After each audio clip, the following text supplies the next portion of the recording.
Have you ever wondered what happened to the MG42 gunners who finally surrendered after mowing down literally thousands of Allied soldiers on the open beaches of Normandy? These men, armed with one of the most feared weapons of World War II, turned D-Day into a bloodbath. But behind the buzzsaw roar of their guns were human stories of terror, duty, and survival. Today, we're diving into the lesser-known tales from the biggest military operation in human history, what it meant to be behind an MG42 on that fateful day, and what awaited those who pulled the trigger when the Allies finally closed in. We'll explore the brutal tactics, the heart-pounding assaults, and the raw human cost on both sides. So, let's set the stage for June 6, 1944. Once the MG42 first appeared in 1942, it quickly became the go-to machine gun for German troops. It followed them from the scorching deserts of North Africa to the frozen hell of the Eastern Front and into almost every defensive position they held. We've all heard the stories of Hitler's buzzsaw, that terrifying ripping sound like canvas being torn or a chainsaw slicing through wood, and its insane rate of fire up to 1,500 rounds per minute. Its effectiveness and reliability made it a staple in countless World War II accounts. But we're not here to repeat the specs and nicknames. Instead, we'll look at what it truly meant to man one of these guns on D-Day and the fate that eventually awaited those men. German commanders believed the best way to stop an invasion was to crush it before it ever left the water. So they built fortified positions known as Widerstandsnest, or resistance nests, all along the Normandy coast. These were carefully placed concrete bunkers, each covering the others with overlapping fire from cannons, mortars, and machine guns. On Omaha Beach alone, there were 15 such strong points, many positioned high on the bluffs to rake the shoreline with deadly precision. Any soldier who escaped one gun's line of fire would run straight into another's. A standard MG42 crew consisted of 3 men: the gunner, an assistant to feed fresh ammunition belts and swap out overheating barrels, and another carrying extra ammo. Many crews had combat experience from earlier campaigns, but by 1944, some were filled with younger replacements who'd never seen real action. Regardless of background, their orders were clear: keep firing until the beach was clear, or die trying. What most of them didn't realize was that the same weapon that made them so feared would also paint them as priority targets. Allied planners had mapped the coastline meticulously, spotting these strong points and gun emplacements hidden in the bluffs. Intelligence officers labeled them by number, WN60 through WN74 on Omaha, and the plan looked neat on paper. Bombers and naval artillery would obliterate the fortifications, and landing troops would mop up the remnants. But reality was far messier. The naval bombardment that morning was massive. Battleships, cruisers, and destroyers like the USS Texas opened up before dawn, pounding the coast with over 10,000 tons of shells, equivalent to the destructive power of 100 small atomic bombs. Yet the reinforced concrete bunkers, some with walls 2 to 3 meters thick, shrugged off even direct hits. Many nests survived almost untouched. Inside those bunkers, German soldiers knew something big was coming. Picture it: the air thick with the smell of gun oil and concrete dust, the distant rumble of shells shaking the ground. When they finally peered out, they faced an unreal sight. Hundreds of Allied ships on the horizon, thousands of landing craft churning through the waves.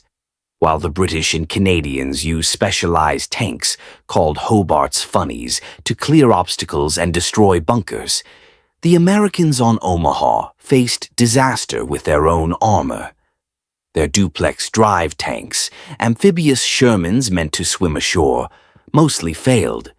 Out of 32 launched in the first wave, 27 sank in rough seas, leaving only 5 to reach the beach, and just 3 still operational. Those were quickly knocked out, turning the fight to silence the MG42 nests into a pure infantry bloodbath. What amplified the MG crew's effectiveness were their ruthless tactics.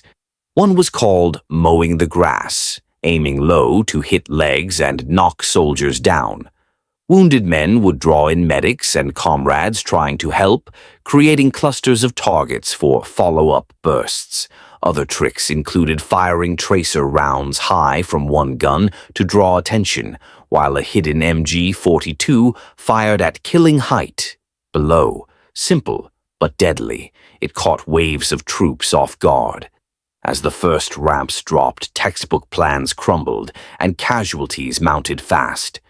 Small groups of Allied soldiers moved on sheer initiative, using whatever cover they could find. Tank traps, shell craters, even the bodies of the fallen. Allied training had prepared them for the MG42's weaknesses.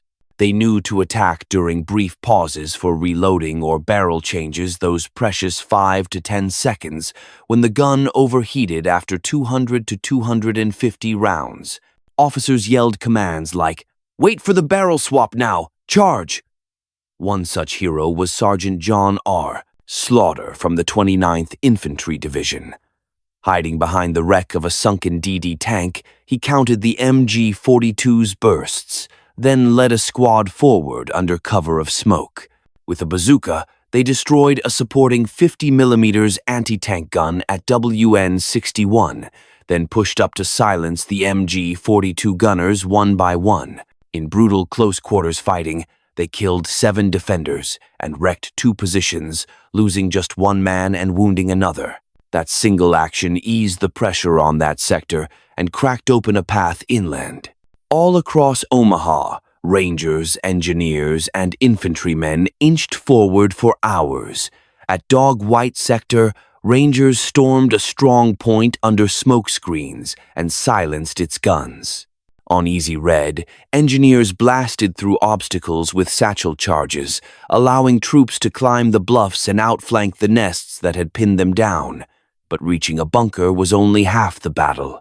The real fight erupted in those final seconds. Assault teams hurled grenades and explosives through firing slits, then stormed in to shoot survivors. Flamethrowers like the M2 would roar to life, incinerating bunkers and neutralizing threats inside. Sniper teams, armed with Springfield rifles, picked off exposed gunners during barrel swaps, turning the MG42's speed against it. By early afternoon, with adrenaline surging and friends lying dead on the sand, not every surrender was accepted. After causing so many casualties, estimates put Omaha's first-day losses at over 2,400 killed or wounded, many from MG42 fire. Some German gunners faced immediate reprisals. Accounts from veterans describe isolated incidents where captured crews were shot on the spot by enraged soldiers who'd just lost comrades. For instance, at WN72, a group of Americans, fresh from seeing their squad torn apart, executed 2 surrendering gunners before their officer intervened, enforcing the Geneva Convention. These moments were rare and rarely documented, often hushed to avoid scrutiny, but they highlight the raw fury of the fight. Most allies adhered to the rules, taking prisoners over 1,200 Germans, including many MG42 crews, were captured or killed that day, but in the heat of battle, professionalism sometimes cracked. On the other side of those barrels, the view was no less terrifying. For German gunners, the morning began in darkness. Take 20-year-old Heinrich Severloh at WN62 woken by alarms. He manned his MG42 overlooking Omaha. Through the narrow slit, he saw an armada that seemed impossible. Hundreds of ships, thousands of men heading straight for him. Over 9 grueling hours, Severloh fired nearly 12,000 rounds, his assistant killed early, leaving him alone to feed belts and swap barrels. He later described it as surreal. No matter how many he hit, more kept coming.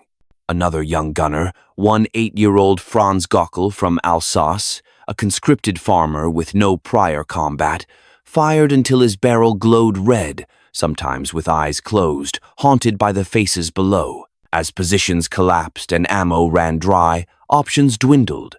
Trapped in bunkers designed for defense but not escape, gunners faced grenades tumbling in or flames licking at the entrances. Some fought to the end out of fear of their officers or desperation. Others, like Eastern European conscripts pressed into service, surrendered quickly. Severloh grabbed a rifle and fled through craters and hedges, surrendering the next day but wisely hid his role as a machine gunner, fearing retribution. Gockel, wounded and surrounded, was captured and sent to a POW camp, stunned to be alive given the hatred he'd unleashed. Once the MG42s fell silent, the tide turned immediately. With beach exits open, armor and reinforcements poured inland, connecting isolated pockets and rolling forward. German crews fought on in Normandy's hedgerows, but never again in such concentrated fury, never with the chance to halt the invasion in a single day. On June 6, the MG42 had done all it could, and the disturbing stories of young men on both sides, caught in one of history's deadliest mornings, endure forever. For Allied infantry, facing an MG42 was absolute horror. Many in the first waves were fresh from training, unblooded under real fire. Long before seeing the beach, they heard that distinctive rattle, freezing them like deer in headlights. One squad leader recalled screaming, "Keep moving if you want to live," amid bullets slicing through surf and sand. At Dog Green, one company suffered nearly 90% casualties in minutes. Army medic Ray Lambert remembered rounds whipping the water, hitting men struggling ashore.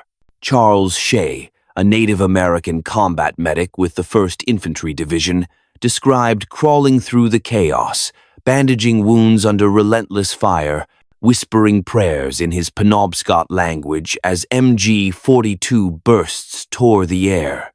Yet, amid chaos, they pushed on out of orders, duty, or sheer survival instinct.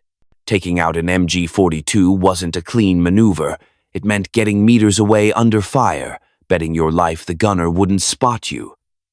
More than a few fell seconds from their target. Inside bunkers, fights were short and savage over in a blink. For gunners, these moments were the nightmare they dreaded, hearing boots above, waiting for the grenade's thud. Not all were fanatical Nazis. Many were scared conscripts, fighting from fear rather than loyalty. The mental strain was immense. You could feel attackers closing in, your protective firing ports now a cage. Believe it or not, sometimes death was the kinder fate. There are reports of isolated reprisals in Normandy where captured MG crews faced payback for the carnage they'd wrought. Incidents like these, shooting prisoners or rough handling, were overshadowed by the Allied victory that cracked open Europe, but they remind us of war's dark underbelly. Soldiers weren't always allowed to talk about it, but the scars ran deep. For many MG42 gunners who survived D-Day, the war's end didn't erase the memories. Some, like Severloh, returned to quiet farms, carrying burdens they rarely shared. Decades later, he reached out to fallen comrades' families and even met David Silva, the American veteran he'd wounded. The two, once enemies across the barrel, sat together in 2005. Silva, shot in the leg on that beach, said, "I forgive you, but I can't forget my friends." For Severloh, it was a sliver of peace. Gockel, too, led a subdued life, his MG42 a source of both pride and guilt in private talks with fellow veterans. Survivors remembered the MG42 as a force of nature, a fury etched in memory. In memoirs, machine gun fire often meant the MG42. Films like The Longest Day and Saving Private, Ryan brought its buzzsaw to new generations, while Normandy's bunkers stand as silent reminders. If you've played games like Call of Duty, World War II, you've heard that sound, felt that panic. Today, Visitors to Omaha can stand at WN62, imagining the chaos below. The 6th of June 1944 wasn't just about guns or battles, it was about courage, survival, and the wounds war inflicts on the soul. From Omaha's bloody sands, men like Severloh and Silva found ways to transcend hatred, reminding us that even in hell, peace can emerge. The MG42's echo fades, but the human stories remain.